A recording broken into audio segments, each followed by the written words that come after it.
When Canadians get together and talk about the fact that 4 out of 5 of you do not want the Trudeau government to be in power, they say, well, why is it in power? And they say, oh, it's the NDP. The NDP are keeping this government propped up. Well, we need to know more about that.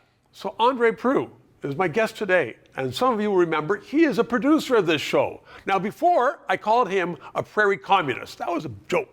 He's a prairie left-winger. He's not a communist, but he is an NDPer.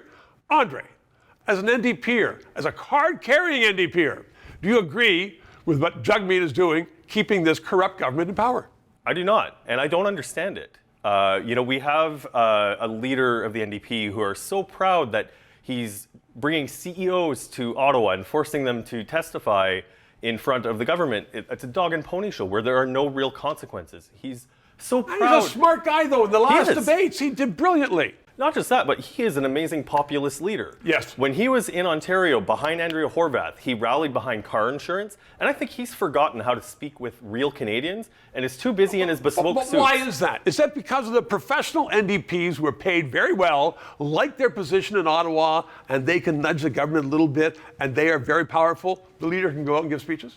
I have no idea. And the other thing, too, the problem goes right down to the grassroots level. I've been part of the riding associations in a couple of ridings now in Ontario, and the riding seems so focused on identity politics and things like that, as opposed to the core messaging that the NDP stood for. Fair wages, strong social programs, and fair taxation. Saskatchewan NDP governments balance the budget.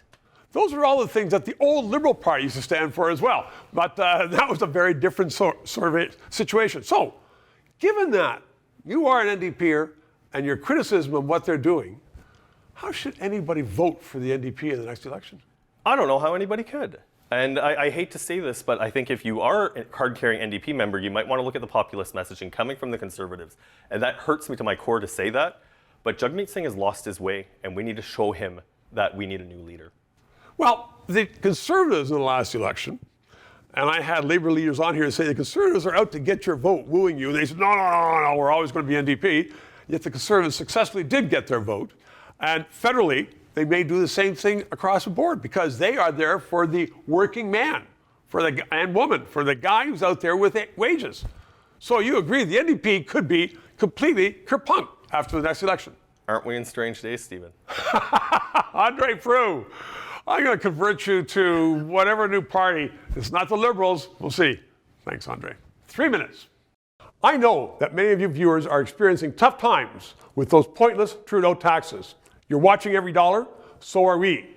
We run a very lean operation, which is why I'm asking this question of you now. If you know of any companies who want to advertise on this station, good people watch it, as you know, from coast to coast to coast. Please let us know. And in the meantime, please subscribe and PayPal.